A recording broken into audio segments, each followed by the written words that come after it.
Puji Tuhan, saya ucapkan selamat pagi, Bapak Ibu Saudara yang terkasih dalam Tuhan. Kita bersyukur pagi hari ini kita boleh kembali hadir di rumah Tuhan untuk menikmati hadirat-Nya, untuk menikmati kasih karunia-Nya. Kita akan mulai ibadah kita pagi hari ini, kita akan menikmati hadirat Tuhan. Saya jemput bersama Bapak Ibu bangkit berdiri. Kita mau undang Allah Roh Kudus memenuhi setiap kami. Mau sembah Engkau Tuhan, hadirlah di tempat ini Tuhan. Haleluya.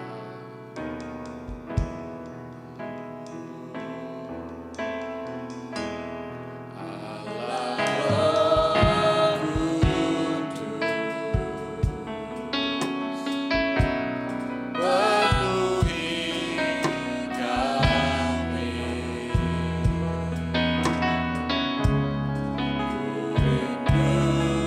Kau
tempat ini mengurapi setiap kami Tuhan. Roh Kudus hadir di tempat ini memperbaharui setiap kami, memulihkan kami ya Tuhan. Dan kami mau menikmati Roh Kudus-Mu saat ini ya Bapa. Terima kasih Tuhan. Kami mau memuliakan nama-Mu di dalam nama Tuhan Yesus Kristus. Haleluya. Amin. Puji Tuhan, silakan duduk kembali. Ada gerakan Roh Allah di tempat ini. Haleluya. Kita yakini Roh Kudus hadir di tempat ini.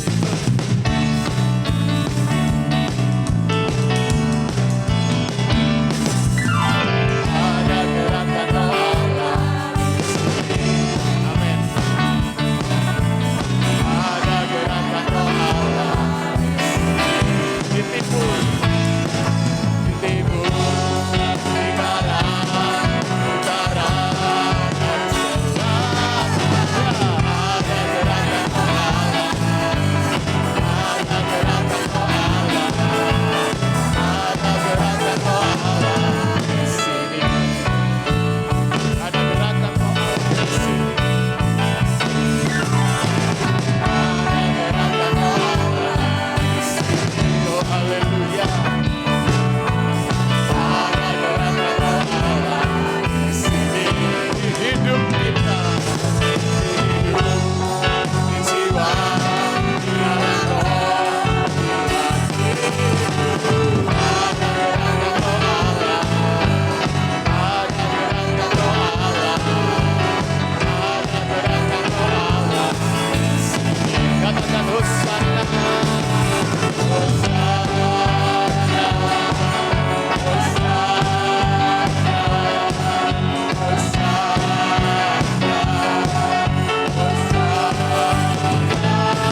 Haleluya, silakan duduk kembali Bapak Ibu.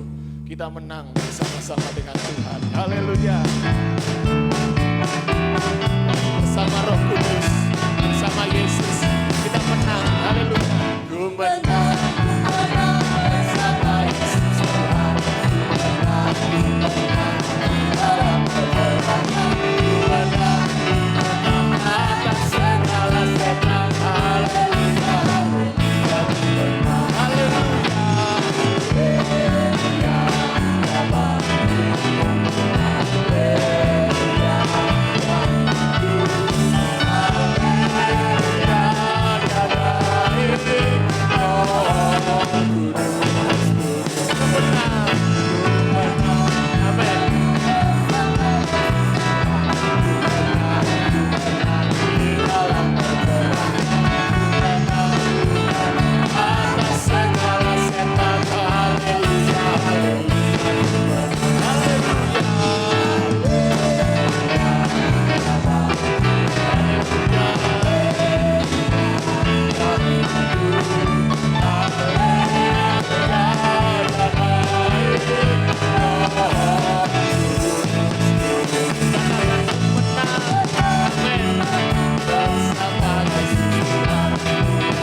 Pantekosta dalam hidup kita. Silakan duduk kembali Bapak Ibu.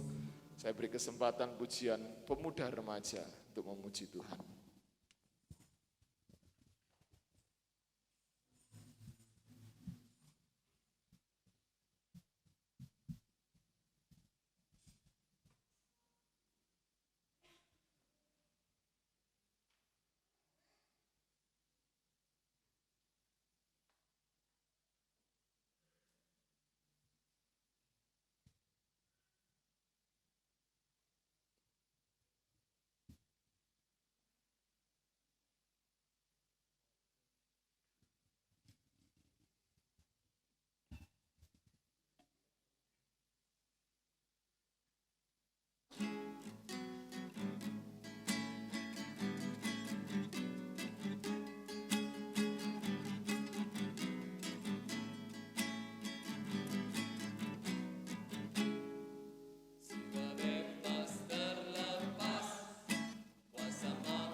Puji Tuhan, keajaiban terjadi kalau Roh Kudus membakar setiap hati kita. Puji Tuhan, pilih Roh Suci. Kita pujikan pujian ini, persembahan yang pertama kita jalankan.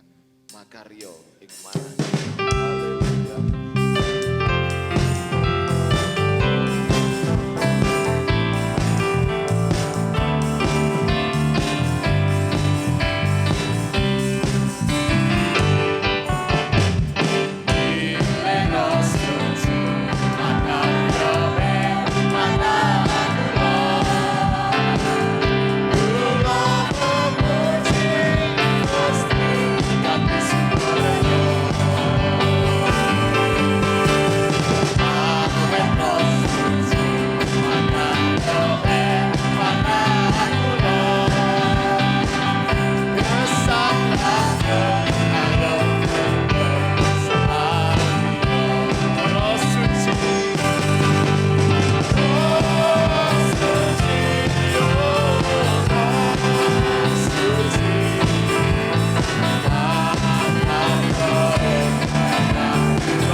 Luaskan Roh Kudus bekerja dalam hati kita. Haleluya Roh Kudus. Haleluya Roh Kudus.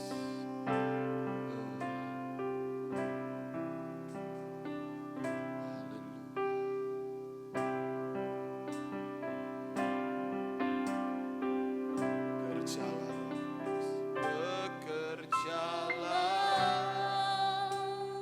ya Roh Kudus.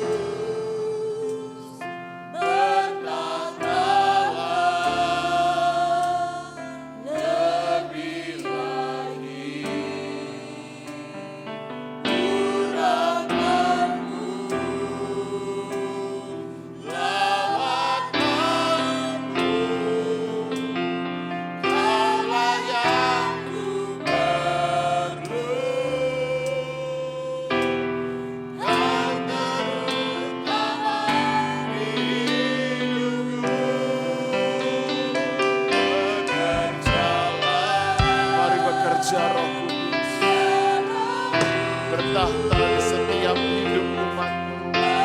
Amin.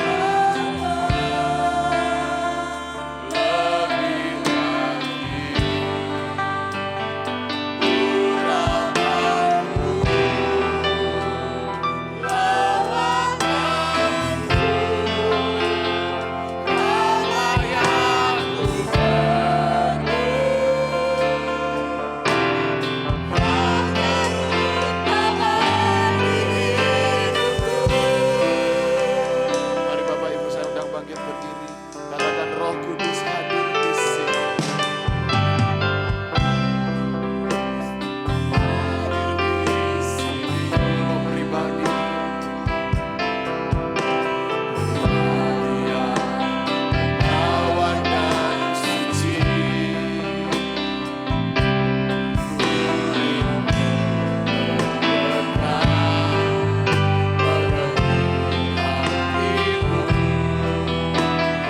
Jalan dalam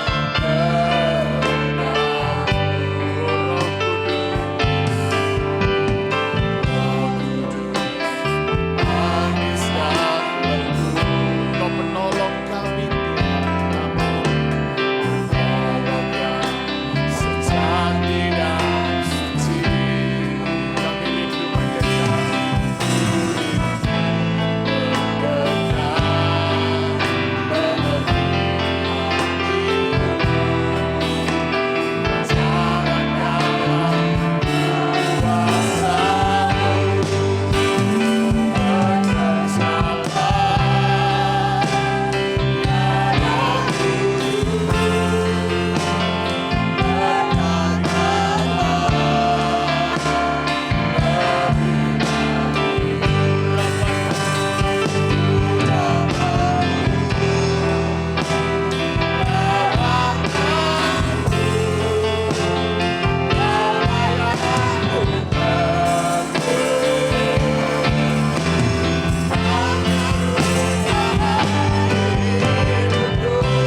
Yakini bahwa Roh Kudus ada di sini. Amin. Haleluya.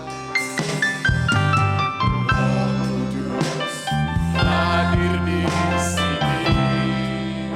Amin. Haleluya. Dia awan dan suci. Kami rindu mendekat.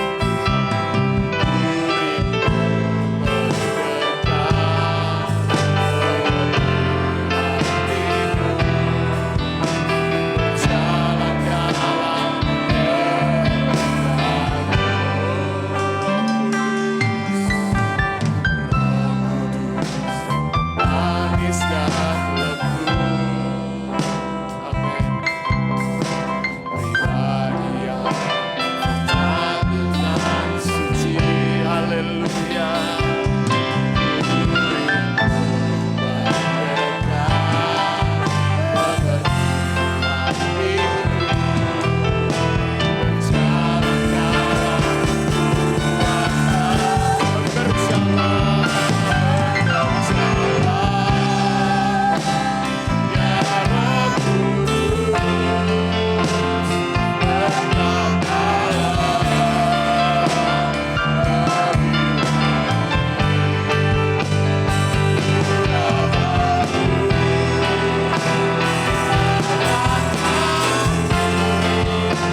kepada hamba-Nya.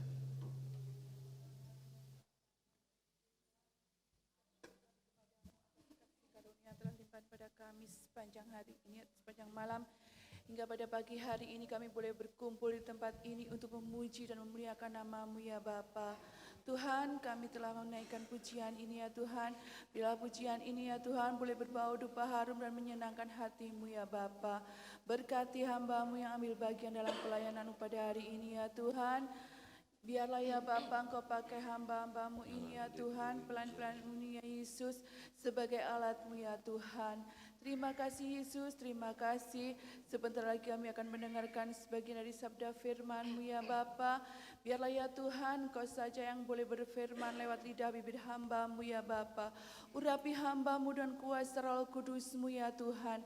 Sembunyikan hamba-Mu di belakang salib-Mu ya Bapa. Terima kasih Tuhan, terima kasih Yesus. Kami serahkan pertengahan kebaktian ini hingga akhirnya Tuhan. Biar kuasa Roh Kudus-Mu boleh memimpin kami dan bertata dalam kehidupan kami ya Tuhan. Di dalam nama Tuhan Yesus Kristus kami sudah berdoa dan mengucap syukur. Haleluya, amin. Amin. Dipersilakan duduk kembali. Saya ucapkan selamat pagi bagi kita semua. Salam sejahtera dalam kasih Yesus Kristus. Selamat beribadah, memuji, mempermuliakan nama Tuhan pada pagi hari ini. Ada satu pengumuman bahwa hari Kamis tanggal 23 Mei ada ibadah Pentakosta Pemuda Remaja Semalang Raya di GPDI Sion Altar jam 10 pagi. Pemuda remaja yang mau ikut bisa datang ke gereja dan kita akan berangkat bersama-sama naik mobil Scooby-Doo yang ada ya. Kalau mungkin naik motor belum ada SIM, masih takut lewat jalan raya, kita sama-sama berangkat dari gereja jam 9 pagi hari Kamis. Tuhan memberkati. Kita akan belajar firman Tuhan, judulnya Pentakosta. Kita buka dalam Kisah Para Rasul 2 ayat 1 sampai 4. Kisah Para Rasul 2 ayat 1 sampai 4. Kita baca ayat ini bersama-sama dengan suara yang lantang, suara yang keras. Tuhan memberkati. Kisah Para Rasul 2 ayat 1 sampai 4. 1, 2, 3. Ketika tiba hari Pentakosta, semua orang percaya berkumpul di satu tempat. Tiba-tiba turunlah dari langit suatu bunyi seperti tiupan angin keras yang memenuhi seluruh rumah di mana mereka duduk. Dan tampaklah kepada mereka lidah-lidah seperti nyala api yang bertebaran dan hinggap pada mereka masing-masing. Maka penuhlah mereka dengan Roh Kudus. Lalu mereka berkata-kata dalam bahasa-bahasa lain seperti yang diberikan oleh Roh itu kepada mereka untuk mengatakannya. Ya, Pentakosta adalah hari raya besar kedua dari 3 hari raya besar bangsa Yahudi. Dirayakan di Yerusalem setiap tahun. Ya, Pentakosta bisa disebut juga hari raya 7 minggu karena ini terjadi 7 minggu setelah Paskah. Dalam suatu bentuk ucapan syukur karena hasil panen yang melimpah atau hasil panen yang berhasil. Dan hari raya Pentakosta ini adalah hari raya yang ditetapkan oleh Tuhan sendiri untuk dilakukan turun-temurun sampai selama-lamanya. Kalau kita melihat bahwa Pentakosta adalah ketetapan Tuhan sendiri, berarti Pentakosta adalah ketetapan Tuhan sendiri yang tidak boleh kita abaikan atau anggap sepele. Kadangkala kita punya euforia kemegahan Paskah, kita punya kemegahan Natal, tapi kita lupa kemegahan Pentakosta. Maka dari itu mulai tahun ini dan sampai terus setahun berikutnya atau selama-lamanya kita mau jadikan hari raya Pentakosta sebagai hari yang besar, yang kita megahkan, yang kita agungkan, yang kita tidak abaikan atau anggap sepele, melainkan kita rayakan dengan penuh ucapan syukur. Dan kita mau melihat Pentakosta pertama. Kita buka dalam Keluaran pasal 32.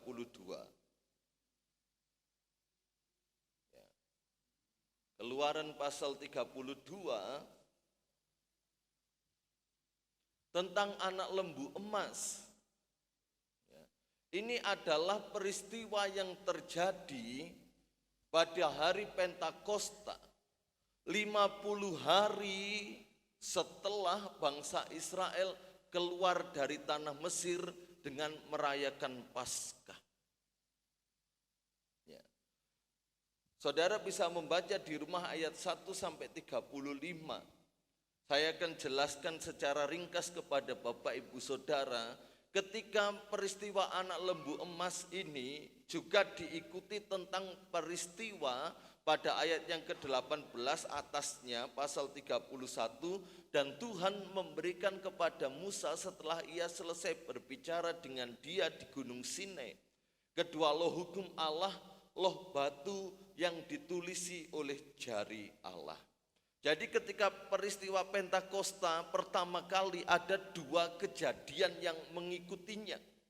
Yang pertama, Musa menerima kedua loh hukum Allah, yaitu Dekalog itu 10 perintah Allah beserta segala peraturan dan peraturan serta ketentuan-ketentuan yang ada.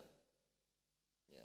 Di sini dikatakan ditandai Allah menyatakan diri dalam api yang menyala-nyala, bahkan membakar gunung Sinai.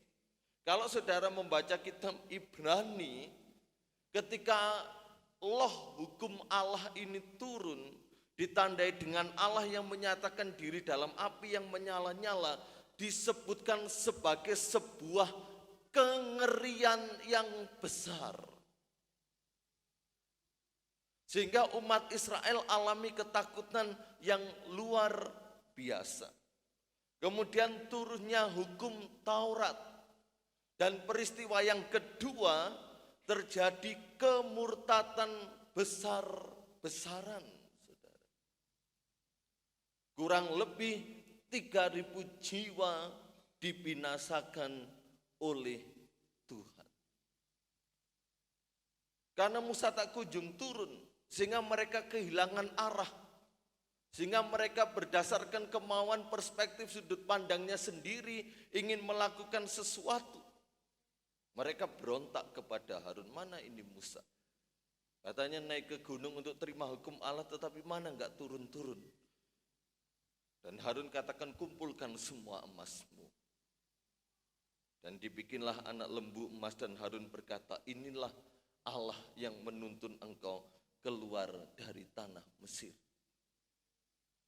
Dan kita melihat terjadi kemurtatan besar-besaran dan 3.000 jiwa binasa.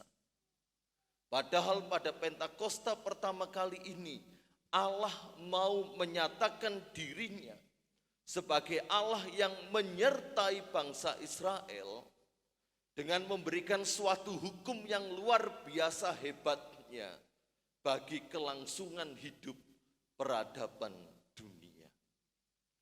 Peristiwa Pentakosta pertama, Allah mau menyatakan dirinya, ini aku Allah yang layak engkau sembah, Yahweh, Adonai, Yehova itu, Elohim itu yang akan menyertai kamu. Dan aku memberikan firmanku, ketetapan-ketetapanku bagimu yang hebat bagi kelangsungan hidup peradaban dunia. Maka dari itu Paulus berkata kepada Israel, bangsa Israel yang sudah percaya kepada Yesus, engkau memiliki kegenapan hukum Taurat yang di dalamnya terletak segala hikmat dan kepandaian. Maka dari itu saya sering katakan kepada anak-anak yang masih sekolah, Kalau engkau pingin pinter, kalau engkau pingin pandai, sebelum engkau membaca buku pelajaranmu, bacalah dulu Alkitab.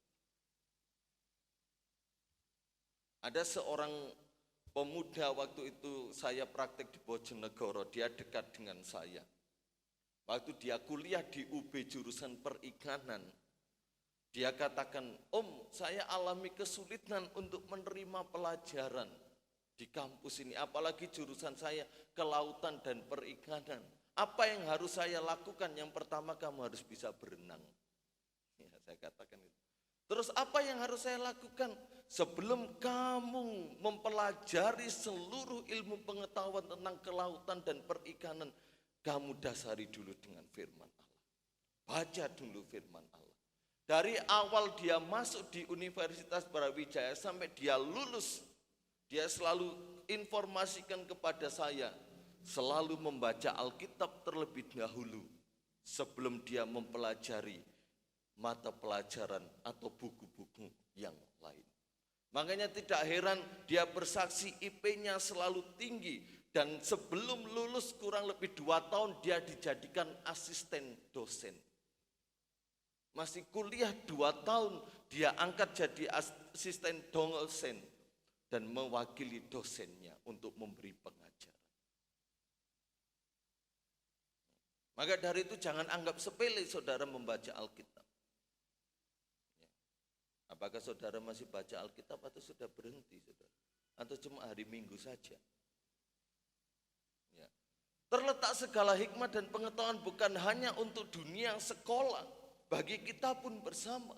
Ini penuntun yang bisa memberikan hikmat, kepintaran, kepandian dalam kita menjalani hidup ini. Sebab ada hal-hal yang memang memerlukan hikmat. Saat kita memerlukan untuk pengambilan sebuah keputusan, tindakan, kita perlu tuntunan Tuhan. Dan kita lihat Pentakosta pertama terjadi justru suatu hal yang kelam dan menyedihkan yang terjadi. Itu Pentakosta pertama. Setelah berjalannya waktu sampai pada zaman Yesus, masuklah dalam perjanjian baru dari ayat pokok yang kita baca dalam Kisah Para Rasul pasal yang kedua ayat 1 sampai 4. Ya, Pentakosta dalam perjanjian baru berdasarkan apa yang ditulis, diamati, bahkan juga dialami oleh Lukas sendiri, ditandai dengan Pentakosta lama Allah menyatakan diri dalam wujud api. Sama, Pentakosta dalam perjanjian baru Allah menyatakan diri dalam wujud lidah api dan tiupan angin keras. Kita lihat di sini, maka tampaklah kepada mereka. Berarti lidah api ini bisa dilihat dengan kasat mata atau mata telanjang pada waktu itu, saudara. Jadi sama, Allah menyatakan diri dalam wujud api dalam perjanjian lama. Dalam perjanjian baru Allah menyatakan diri dalam rohnya yang kudus juga dalam wujud api dan tiupan angin keras. Kemudian turunnya Roh Kudus yang memenuhi semua orang yang berkumpul dalam ketaatan mereka. Jadi mereka bukan sekedar berkumpul, kumpul-kumpul jagongan cerita sana sini, bukan. Tapi orang percaya berkumpul dalam sebuah ketaatan mereka menantikan janji Bapa. Ya, minggu yang lalu kita sudah belajar, Ibu Silvia katakan, telah engkau dengar daripadaku, engkau akan dibaptis dengan Roh Kudus dan dengan api. Mereka taat menantikan janji Bapa dan kegenapan nubuatan kitab Yoel. Dan kalau saudara membaca ayat 17 dan seterusnya, kepenuhan Roh Kudus itu bukan untuk yang sudah tua. Disebutkan anak-anakmu yang muda, anak-anakmu laki-laki dan perempuan masih anak-anak. Semua golongan, semua orang percaya. Tapi ada kalanya Kita nggak mau bawa anak-anak kita untuk menikmati pengalaman Roh Kudus. Pemuda remaja sekarang nggak mau dipenuhkan oleh Roh Kudus. Atau mungkin di antara kita masih merasa canggung, saudara. Merasa aneh. Merasa masih bertanya-tanya. Itu bukan hal yang aneh, saudara. Kepenuhan Roh Kudus itu adalah janji Bapa. Apakah persepsi kita sekarang ini tentang janji Bapa, tentang janji firman-Nya adalah berisi hal-hal yang mengenakkan untuk jasmani kita? Tapi ini janji Bapa untuk kita dan saya dan saudara. Janji Bapa bukan hanya berisi untuk keberlangsungan hidup kita sekarang ini, makan, minum, pakaian, harta, kekayaan, keperluan, kebutuhan hidup sehari-hari, bukan itu saja. Ya. Salah satunya ialah pemberian Roh Kudus atas orang-orang percaya.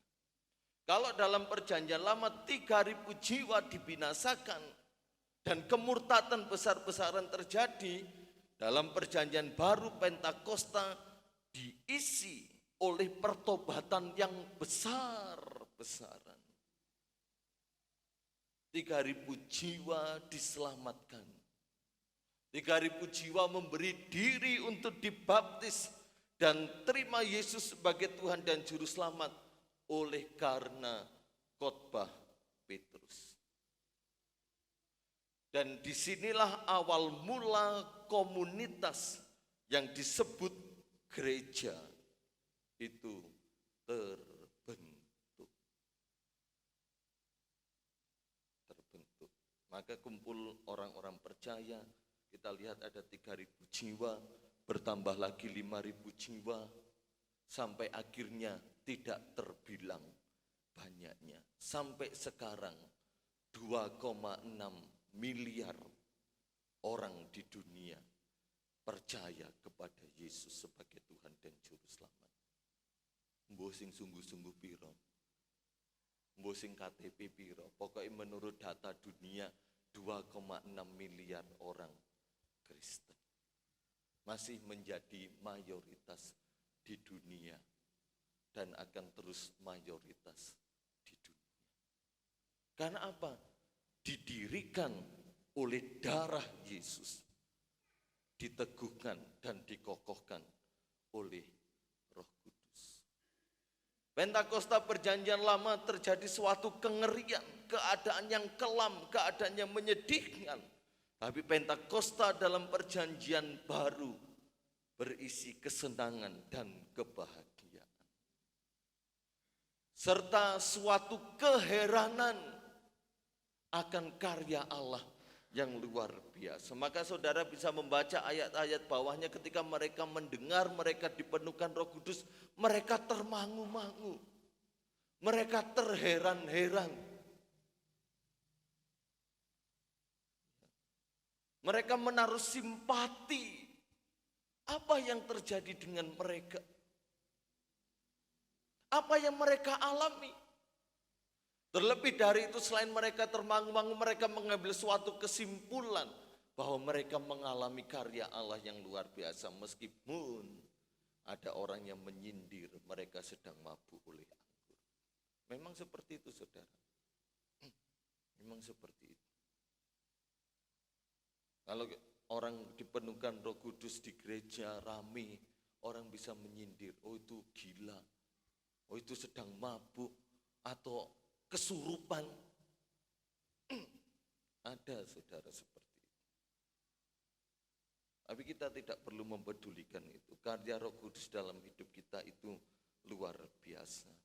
Disinilah Tuhan berikan Roh Kudus-Nya untuk setiap orang percaya yang sampai saat ini Roh Kudus bekerja, memenuhi dan memimpin kita. Di Gunung Sinai, Allah mempertegas keabsahan hukum perjanjian lama dengan api dari sorga. Pada hari Pentakosta, Allah mempertegas keabsahan pelayanan Roh Kudus dengan mengirimkan api surgawi. Di Gunung Sinai, api menyala di satu tempat. Pada hari Pentakosta, maka penuhlah mereka dengan Roh Kudus. Pada hari Pentakosta, api turun ke atas kepala banyak orang percaya, yang melambangkan bahwa kehadiran Allah tersedia bagi semua orang yang percaya. Kalau di Gunung Sinai hanya di gunungnya yang menyala. Mereka tidak mengalami api dari Allah. Tapi dalam loteng Yerusalem, setiap pribadi mengalami api yang dari Allah. Tanda kehadiran Allah yang tersedia bagi semua orang yang percaya. Kita baca ayat yang pertama, ketika tiba hari Pentakosta, semua orang percaya berkumpul di satu tempat. Di satu tempat bukan hanya berbicara, hanya sekedar tempat. Tetapi orang percaya berkumpul dalam satu pikiran, seia sekata dan satu keinginan. Tuhan rindu pagi hari ini saudara berkumpul di tempat ini hanya dengan satu pikiran, seia sekata atau sepakat, dan satu keinginan. Keinginan mereka apa pada ayat yang pertama? Janji Bapa itu digenapi. Pagi hari ini kita juga sama, keinginan kita, kesepakatan kita, satu pikiran kita, janji Bapa digenapi atas umat Tuhan di tempat ini. Maka ketika dari awal ibadah dan sampai firman Allah, kembali saya menghimbau terus buka hati. Buka hati. Dalam hati kita katakan Roh Kudus bekerja, Roh Kudus bekerja, Roh Kudus bekerja. Orang-orang percaya mula-mula menunjukkan bahwa tidak ada lagi keinginan lain yang mereka inginkan selain mereka menginginkan untuk menerima kegenapan janji Bapa, yaitu baptisan Roh Kudus. Hari Kamis kemarin kita sudah mendengar firman Tuhan. Musa, Daud, mereka sudah tidak menginginkan hal-hal yang lain dalam hidupnya kecuali Tuhan. Karena orang-orang ini tahu ketika mereka sudah mendapatkan Tuhan dalam hidupnya, maka segala keinginan, segala kebutuhan, segala keperluan yang lain tersedia dan tercukupkan. Temukan Tuhan pagi hari. Aku sudah percaya Yesus kok. Aku sudah Kristen berpuluh-puluh tahun. Pagi hari ini temukan Yesus. Ingini Yesus. Hauslah dan laparlah akan Roh Kudus itu. Maka ketika kita sudah mendapatkan Yesus, segala keinginan kita, keperluan, kebutuhan, kerinduan kita, pergumulan kita, kita akan dapatkan jawaban yang pasti. Amin Bapak Ibu Saudara. Amin. Eluwira. Di situ lo sudah tersedia Saudara. Ya, sudah tersedia. Nanti Saudara nikmati. Habiskan ya. Karena saya puasa, jadi makan ini titik. Habiskan dulu ya. Kita melihat bahwa mereka tahu dengan persis dan pasti betapa pentingnya mereka dipenuhkan dengan Roh Kudus. Apakah jemaat Tuhan di tempat ini tahu persis dan pasti betapa pentingnya saudara dipenuhkan Roh Kudus?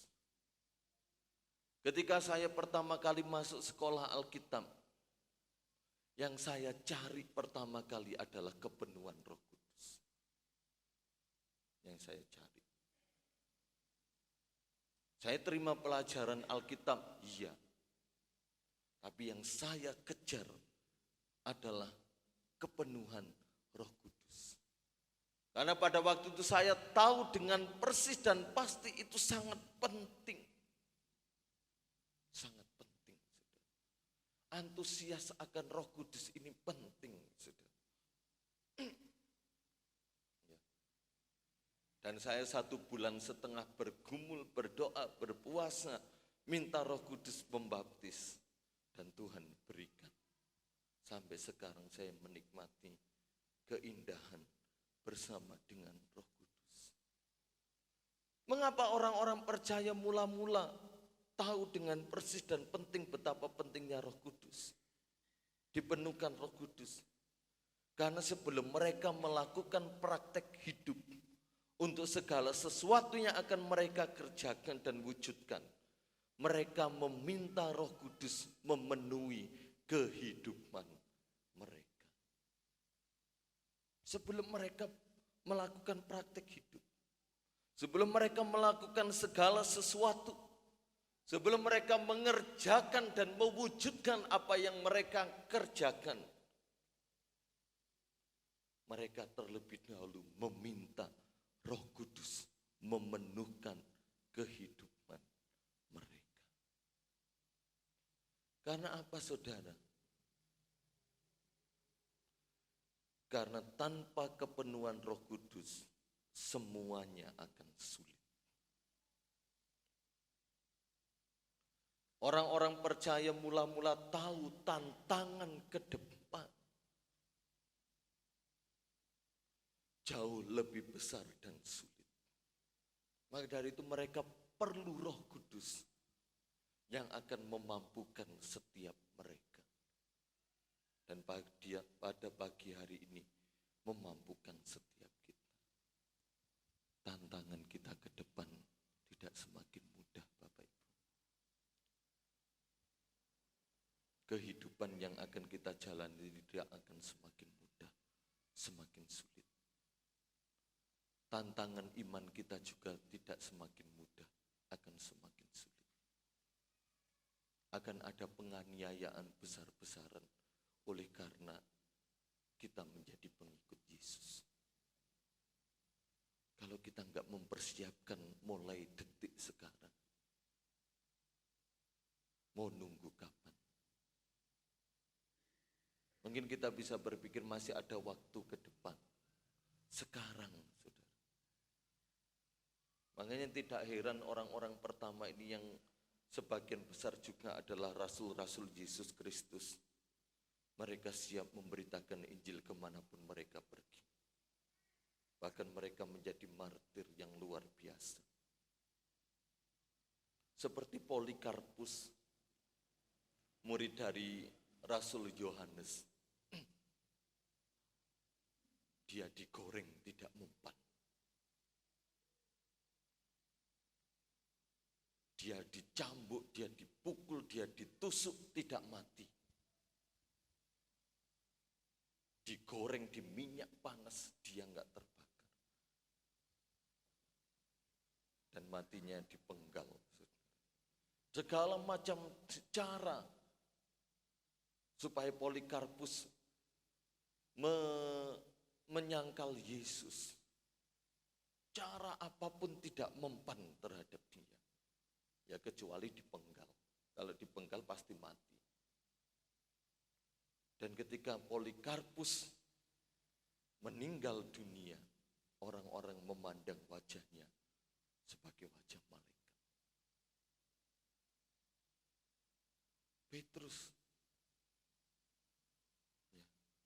Thomas, dan murid-murid yang lain karena mereka sudah dipenuhkan Roh Kudus, mereka tidak takut terhadap apapun.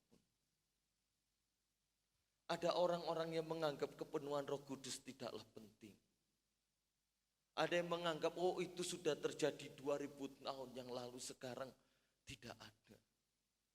Memang saudara, gereja pernah mengalami kekelaman selama 1500 tahun. Di mana ketika gereja sudah mendominasi, orang Kristen sudah mendominasi, sudah menjadi mayoritas dalam hukum dan pemerintahan, akhirnya terjadi suatu keadaan yang terlena. Selama 1500 tahun gereja alami kekelaman iman, kekelaman rohani.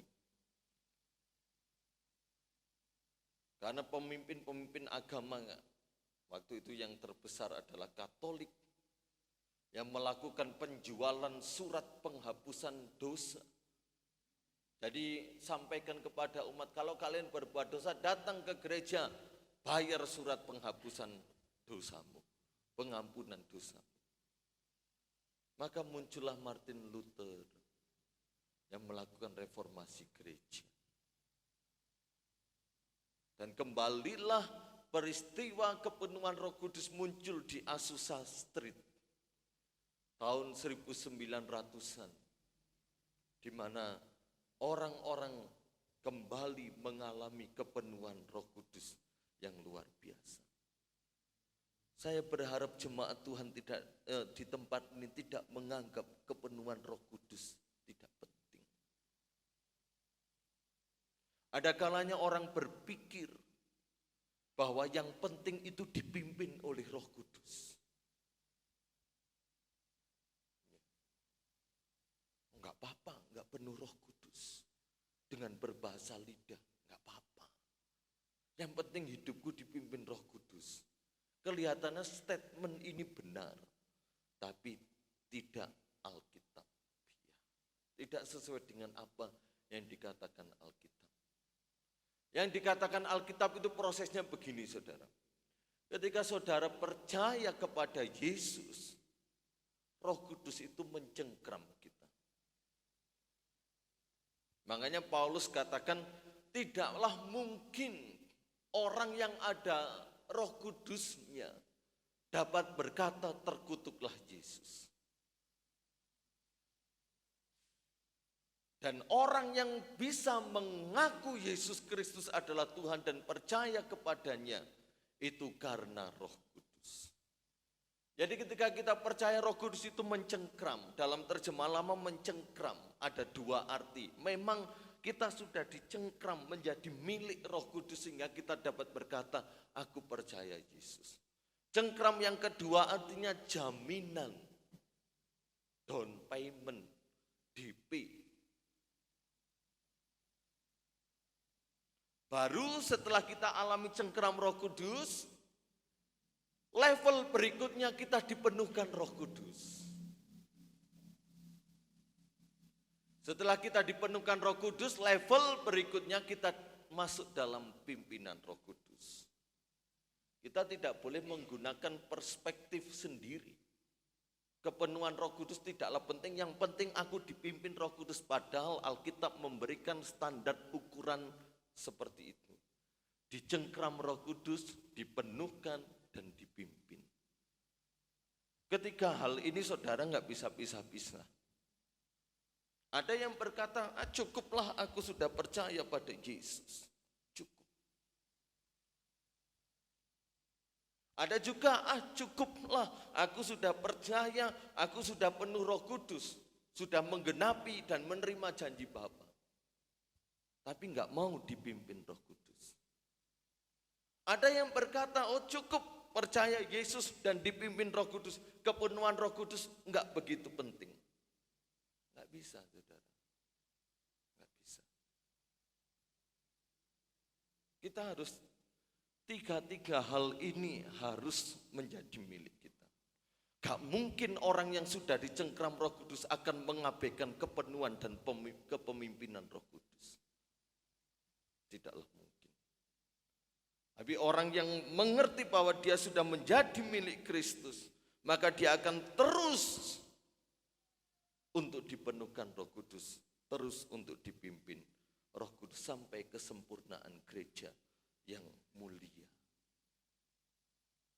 Jadi jangan mengabaikan tiga hal ini, dicengkram, dipenuhkan, dan dipimpin. Ketiga hal ini harus sama-sama dijunjung tinggi. Saudara. Kalau Pentakosta hari ini memang yang ditekankan tentang Roh Kudus. Bukan terus ibadah-ibadah berikutnya enggak ada Roh Kudus. Tapi ditekankan saudara supaya penuh Roh Kudus. Kenapa? Sebab Pentakosta mencatat tentang kepenuhan Roh Kudus. Paham ya Bapak Ibu ya? Ketika Pentakosta memang kita diajarkan, didorong, didukung untuk saudara dan saya penuh Roh Kudus. Sebab peristiwa Pentakosta dalam Kisah Para Rasul intinya itu, saudara. Baru kalau saudara melihat ketika Petrus menyembuhkan orang lumpuh dihadapkan kepada pemuka-pemuka agama, sebelum Petrus menjelaskan apa yang telah terjadi, Petrus berkata, kita harus lebih taat pada Roh Kudus daripada manusia. Artinya setelah mereka dicengkram, dipenuhkan, mereka memilih taat. Nah, masuk dalam pimpinan Roh Kudus. Ketika Petrus bertemu dengan Kornelius, Petrus berkata tawar-menawar kepada Yesus. Dia itu bukan orang Yahudi. Engkau tahu betapa haramnya berkumpul makan bersama dengan orang-orang bukan Yahudi. Namun di situ dikatakan dalam Kisah Rasul pasal 10, Petrus berusaha untuk memahami pekerjaan Roh Kudus. Akhirnya Petrus taat pada pimpinan Roh Kudus. Dia beritakan firman Allah di keluarga Kornelius. Saat Petrus ngomong seperti ini, Roh Kudus turun. Dan itu masih terjadi sampai sekarang, saudara. Sampai sekarang masih terjadi. Waktu saya sekolah Alkitab, ketika Roh Kudus bekerja dengan heran dan ajaib, semua menyembah, semua dibaptis Roh Kudus. Orang berlari itu enggak nabrak kursi, saudara. Ada yang golong-golong di lantai, bajunya enggak kotor. Bahkan saat guru mengajar, saudara, Roh Kudus bekerja, guru mengajar, dia terlempar keluar jendela. Enggak nabrak, enggak opo, enggak jatuh, enggak kerasa loro. Baru hadirat Allah nyata. Hadirat Allah bekerja waktu pemberitaan pengajaran tentang Alkitab. Maka dari itu cengkram, dipenuhkan dan dipimpin itu harus terjadi bersama-sama. Mari kita lihat berikutnya, mengapa lidah api? Gambarnya tampaklah lidah api. Lidah itu melambangkan bahasa dan penyampaian berita Injil.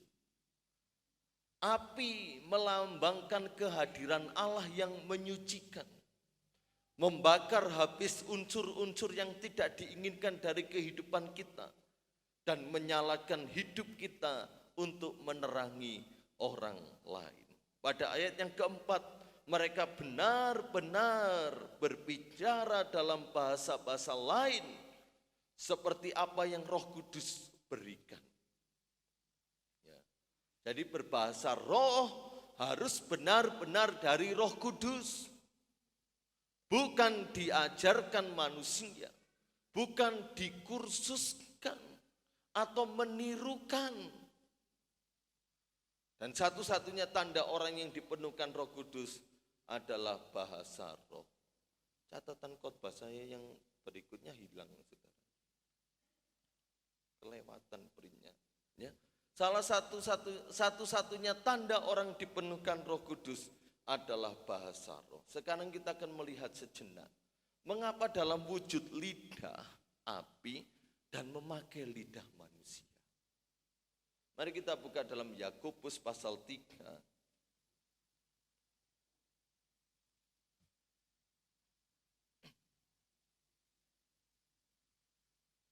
Ayat yang ke-6. Yakobus 3 ayat yang ke-6. Sudah saya sebutkan, lidah itu melambangkan bahasa dan menyampaikan berita Injil. Yakobus 3 ayat yang ke-6, lidah pun adalah api. Ia merupakan suatu dunia kejahatan dan mengambil tempat di antara anggota-anggota tubuh kita sebagai sesuatu yang dapat menodai seluruh tubuh dan menyalakan roda kehidupan kita, sedang ia sendiri dinyalakan oleh api neraka. Ayat 8, tetapi tidak seorang pun yang berkuasa menjinakkan lidah. Ia adalah sesuatu yang buas, yang tak terkuasai, dan penuh racun yang mematikan. Yakobus menggambarkan lidah itu seperti api. Api itu punya dua sifat, yang satu menolong, yang satu merusak. Api yang membesar, api yang tidak terkendali itu akan cenderung merusak. Akan cenderung membakar apapun di sekitarnya. Lidah pun juga sama, saudara. Lidah bukan berbicara ini ya, tapi lebih berbicara kepada perkataan mulut kita, perkataan lidah kita. Saudara percaya lidah bisa membunuh seseorang? Percaya ya? Ketika ada orang yang benci, nyuruh orang lain, bunuh dia. Lidah bisa memecah belah, saudara? Bisa. Perkataan bisa mengadu domba enggak? Bisa. Lidah bisa membunuh karakter orang. Mungkin pembunuhan fisik enggak terjadi. Karakternya dibunuh. Pribadinya dibunuh. Kreativitasnya dibunuh. Dia ingin berkembang, ingin maju, dibunuh oleh lidah.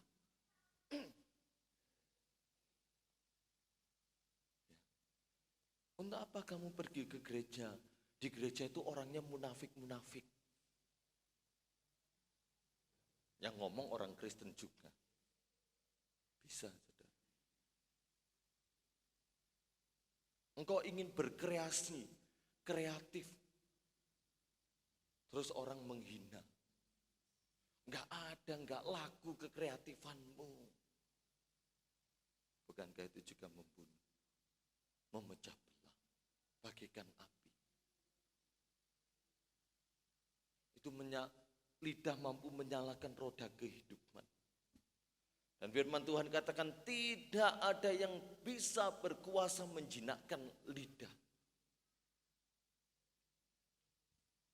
Dalam hidup manusia tidak ada yang berkuasa menjinakkan lidah. Maka dari itu Roh Kudus turun. Memenuhkan orang-orang percaya. Roh kita menyatu dengan Roh Kudus. Dan bagian pertama yang Allah sucikan dan kuduskan ketika saya dan saudara dipenuhkan Roh Kudus adalah lidah. Luar biasa Bapak Ibu. Lidah kita yang najis, yang kotor, Roh Kudus pakai untuk mengucapkan kata-katanya. Maka dari itu lidah orang percaya ini berkuasa. Hati-hati.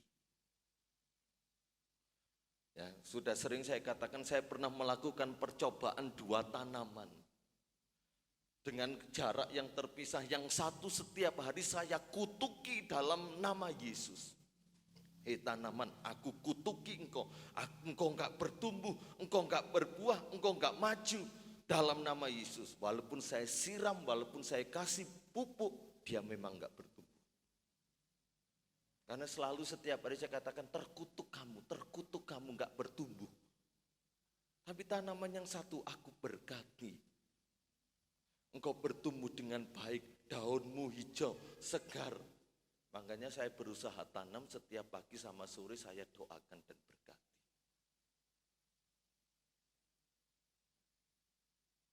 Saya enggak mengutuk. Kalau saya kutuk ya rugi. Hati-hati saudara, lidah kita berkuasa. Kalau kita berkata kepada anak, kepada suami, kepada istri, goblok, coba diketik ya apa tulisannya. Setiap hari saudara berkata seperti itu, yang terjadi itulah. Kalau saudara berkata, aku ini ayah yang jahat, Kamu tahu toh aku ini ayah yang jahat, ibu yang jahat. Jadilah seperti itu. Karena lidah kita sudah ada Roh Kudus. Engkau penuh kuasa. Nyambangi jemaat sakit, doakan sembuh. Ya, beberapa waktu yang lalu saya nonton podcast ya, dari hamba Tuhan Billy Lantang. Dia cerita punya teman, temannya ini punya teman yang menjengkelkan. Waktu itu masa COVID, dia kena, dia cerita, Billy, temanku yang menjengkelkan ini ternyata kena COVID. Puji Tuhan. Loh kok bisa puji Tuhan? Karena saking jengkelnya, benci sekali. Terus sudah pakai ini, semua peralatan, cerita lagi, Billy, temanku sudah pakai ini, saya doakan dia mati. Puji Tuhan. Loh kok bisa puji Tuhan? Ternyata dia sembuh total. Billy jawab, mana puji Tuhannya? Ya kadang-kadang kan kita begitu, saudara. Hati-hati. Lidah kita ini sekarang ada kuasa Roh Kudus. Amsal katakan hidup dan mati dikuasai lidah. Siapa suka menggemakannya akan memakan buahnya. Apa yang saudara gemakan, itu yang terjadi. Dan kita mau melihat pesan dari Pentakosta pada bagian yang terakhir. Yang pertama, hiduplah selalu dalam kepenuhan dan pimpinan Roh Kudus. Yang kedua, tetap nyalakan apimu. Tetap nyalakan apimu. Saudara tahu ya korban keselamatan dalam kitab Imamat, korban bakaran dalam kitab Imamat.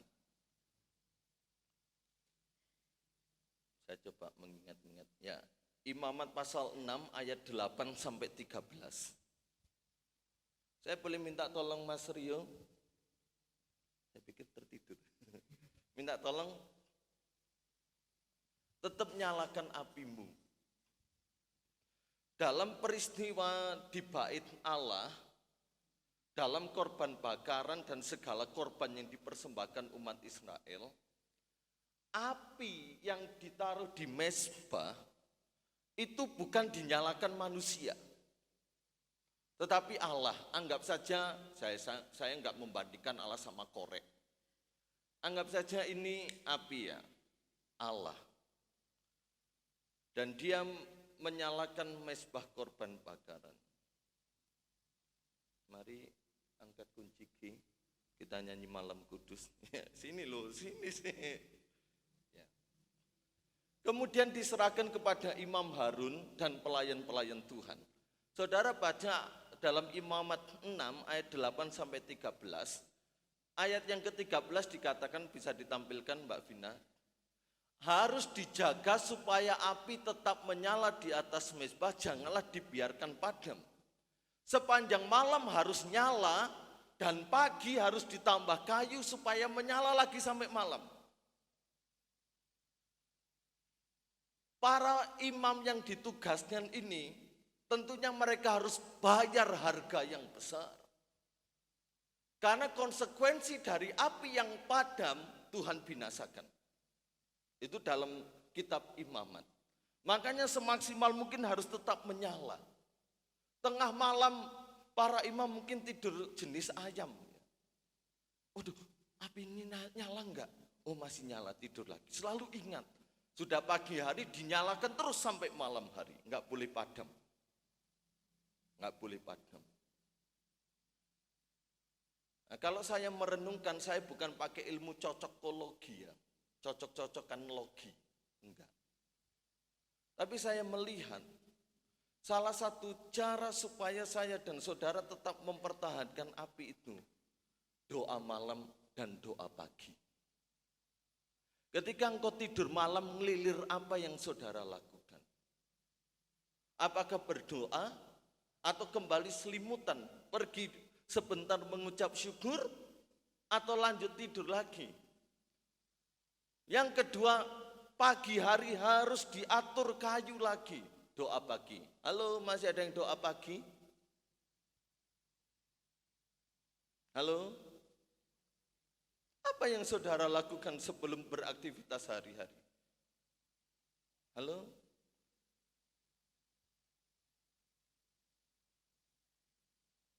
Langsung berpikir, konek kaplok. Halo? Yang dulu rajin doa pagi di gereja, halo? Itu untuk menjaga apimu sampai malam. Tetap menyala. Tapi kenapa banyak orang Kristen ketika Pentakosta itu menyala, setelah itu redup? Karena mereka nggak mau mempertahankan.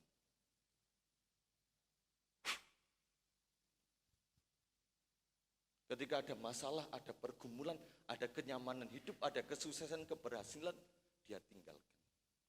Tapi nanti kalau saya tiup, coba ditahan ya. Dengan caramu ya apa nutupinya. Tetapi ada orang Kristen yang sejak dipenuhkan Roh Kudus sampai sekarang dia berapi-api dalam Tuhan. Karena dia mempertahankan. Coba saya tiup.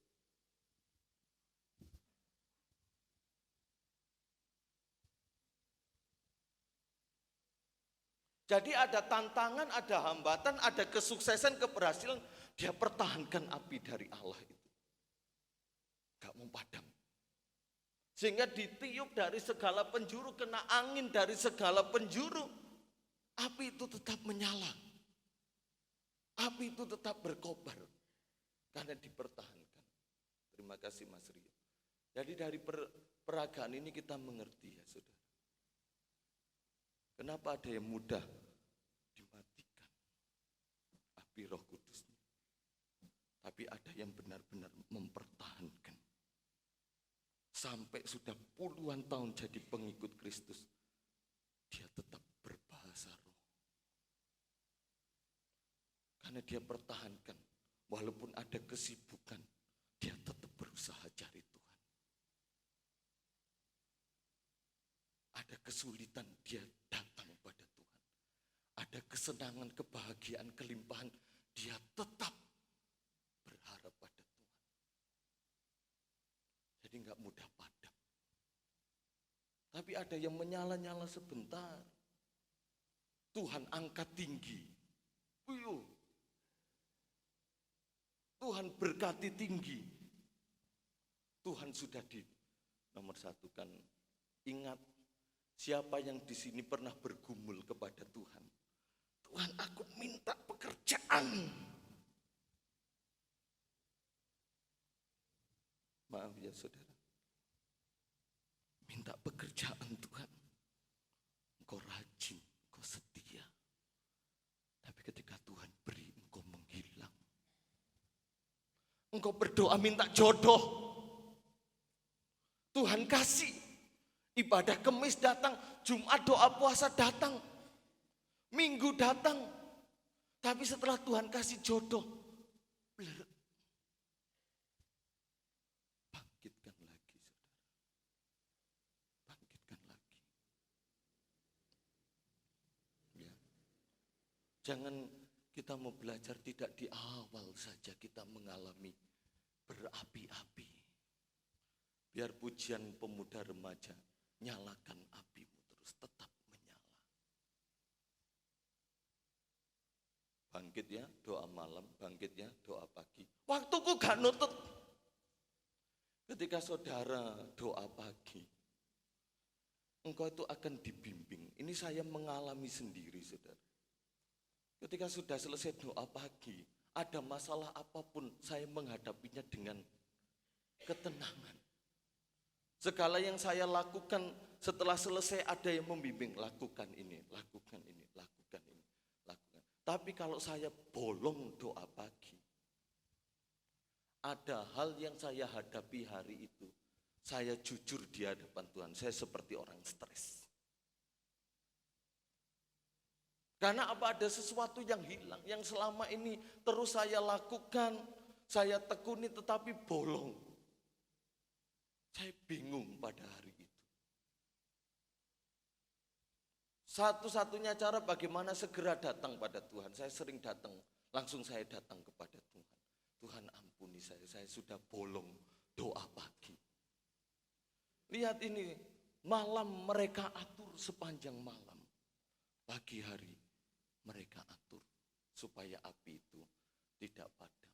Ketika saudara sudah mengatur api itu supaya tetap menyala, segala aktivitas saudara, kesibukan saudara, rasakan. Saya bisa jamin berdasarkan firman Allah, engkau akan dipimpin, akan dituntun. Karena apimu tetap engkau olah, tetap engkau pertahankan untuk terus menyala. Kalau takut doa pagi di gereja, bangun doa pagi di rumah. Mau nang pasar jam 1 iso. Ya, sudah enggak ada maling-maling. Datang sendiri di rumah, bangun hubungan pribadi dengan Tuhan. Yang dulu suka sate saat teduh, sudah berapa tahun, sudah berapa bulan kosong, bangun lagi.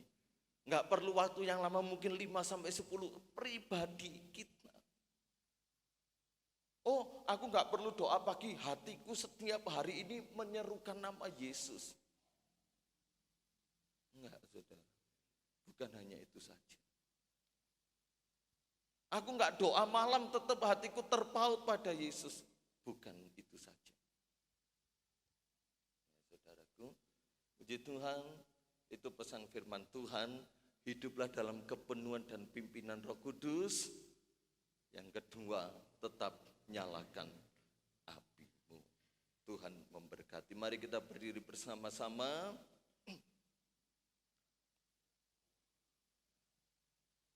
Kita angkat pujian dari awal, pujian yang awal tadi ya. Allah Roh Kudus penuhi kami. Kita ulangi beberapa bagian. Terus kita akan masuk dalam perjamuan kudus yang dilayani oleh Bapak Gembala. Mari kita berdiri bersama.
mengucap syukur atas kebenaran firman-Mu ya Tuhan, supaya firman-Mu pada siang hari ini meneguhkan iman kami, dan kami tetap menjaga, kami tetap memelihara Roh Kudus itu ada, dan roh api itu tetap menyala dalam hidup kami dan seluruh jemaat-Mu pada siang hari ini sudah dipenuhi dan sudah diberkati lewat kebenaran firman Tuhan. Terima kasih Bapa, supaya kami boleh dikuatkan terus untuk kami mengiring Engkau. Kami sebentar akan terima, yaitu tubuh Kristus dan darah Kristus. Siapkan hati kami ya Tuhan, untuk kami menerima bersama-sama urapi seluruh pelayan-Mu ya Bapa. Kami kerjakan bersama, di dalam nama Tuhan Kristus kami sudah berdoa dan mengucap syukur. Haleluya. Amin. Dipersilahkan duduk jemaat yang bertugas perjamuan Bapak Jaman, Bapak Arinowo, Bapak Yermianova untuk maju ke depan untuk membagikan yaitu tubuh dan darah Kristus. Dengan darah-Mu angkat pujian ini.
Mari kita akan berdiri bersama-sama.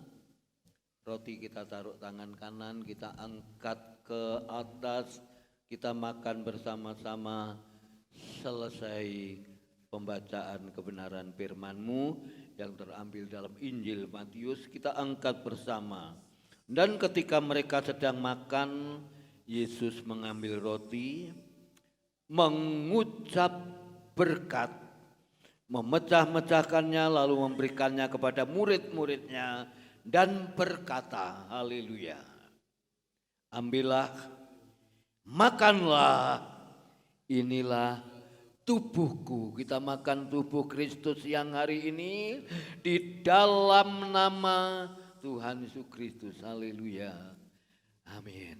Kita makan bersama.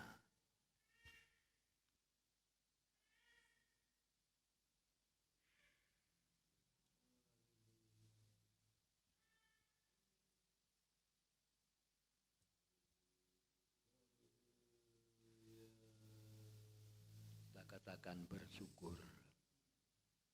Kita katakan terima kasih kepada Tuhan. Kita boleh menikmati tubuh Kristus. Angkat cawan tangan kanan ke atas. Darah Kristus yang akan kita minum bersama.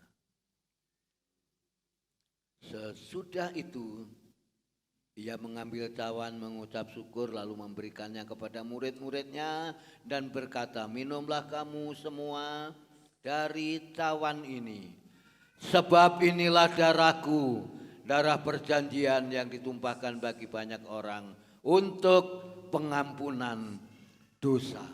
Terima kasih Tuhan atas pengampunan-Mu, layakkan kami untuk kami minum darah Kristus. Di dalam nama Tuhan Kristus dengan percaya, dengan iman, dengan yakin.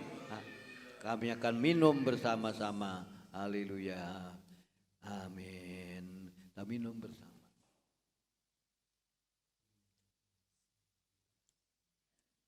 Selain ucapan syukur yang saudara dan saya berikan kepada Tuhan siang ini. Mengucap syukurlah. Mengucap syukurlah. Haleluya. Tuhan baik, kita katakan terima kasih Tuhan atas pengorbanan-Mu. Dan di siang ini kita peringati hari Pentakosta, pencurahan kuasa Roh Kudus. Dan dengan pengorbanan tubuh dan darah Kristus, saudara dan saya nikmati semua karena anugerah Tuhan.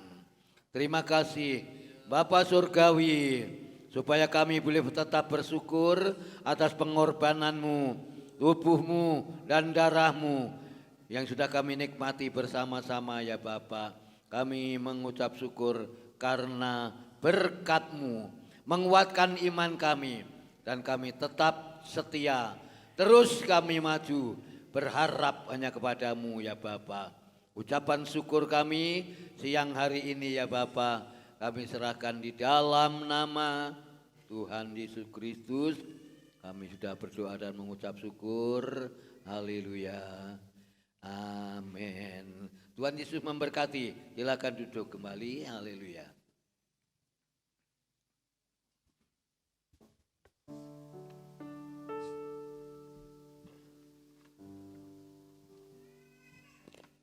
Ya, bisa dikumpulkan gelasnya. Ini ada persembahan 2 kali dah ya. Pertama, kedua, lalu ketiga untuk kas anak kita, anak-anak tamburin. Kita akan angkat satu pujian, api Kristus sudah menyala. Haleluya.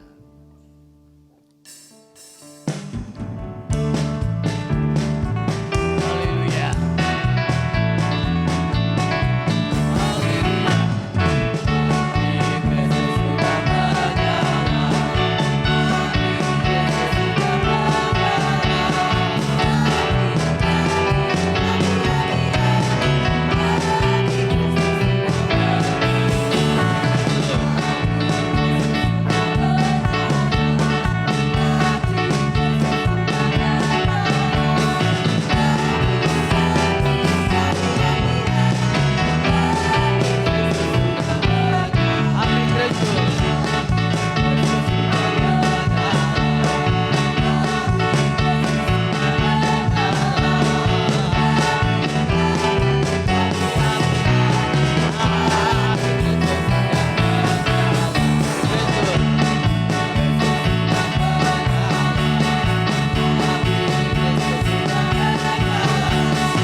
serahkan persembahan pada siang ini pertama, kedua, ketiga untuk kas tamburin. Tuhan berkati, bahkan 1/10 kembalikan jemaatmu hari ini. Tuhan Yesus memberkati. Kami serahkan persembahan ini di dalam nama Tuhan Kristus. Kami sudah berdoa dan kami serahkan semua ini. Haleluya. Amin. Di Tuhan, belum akhir doa berkat. Terima kasih kepada sidang jemaat Tuhan yang sudah mengikuti dalam puasa mulai hari Jumat dan sampai hari ini selama 10 hari yang sudah dikerjakan. Tuhan memberi kekuatan ya. Walaupun saya tidak ikut puasa ya. Jujur saja ya, puji Tuhan. Tuhan Yesus memberkati. Latihannya nak. Grup Maria. Nanti latihan grup Maria selesai makan apa sebelum makan. Ya, selesai saja ya. Puji akan nama Tuhan. Saya kira kembali ya. Kembali normal lagi. Doa Selasa kaum muda, Rabu masih doa ya. Lalu Kamis pada tengah minggu, Jumat ya, doa, Sabtu kaum muda, minggu pagi, siang ibadah raya. Ini minggu terakhir ya. Minggu 26 ini minggu terakhir kita pakai baju batik ya. Puji akan nama Tuhan. Sabtu tetap kaum muda maju terus kaum muda. Minggu anak-anak pagi, siang ibadah raya pakai baju batik. Minggu terakhir Tuhan Yesus memberkati. Kita nanti akan tutup dalam doa dan kita akan makan bersama-sama. Yang jemaat sudah bawa makanan, kita makan bersama-sama dengan ya, tenang aja, dengan santai. Tuhan Yesus memberkati. Terima kasih kehadiran jemaat semua yang sudah hadir bersama dan sudah menikmati hari Pentakosta ya, siang ini. Selamat hari Pentakosta. Saya ucapkan Tuhan Yesus memberkati. Bangkit berdiri, kita akan angkat satu pujian. Ku naikkan syukur, kita bersyukur kepada Tuhan. Kita mengakhiri pada siang hari ini. Ku naikkan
pertengahan hingga akhirnya, hingga tamatnya dalam ibadah pada siang ini.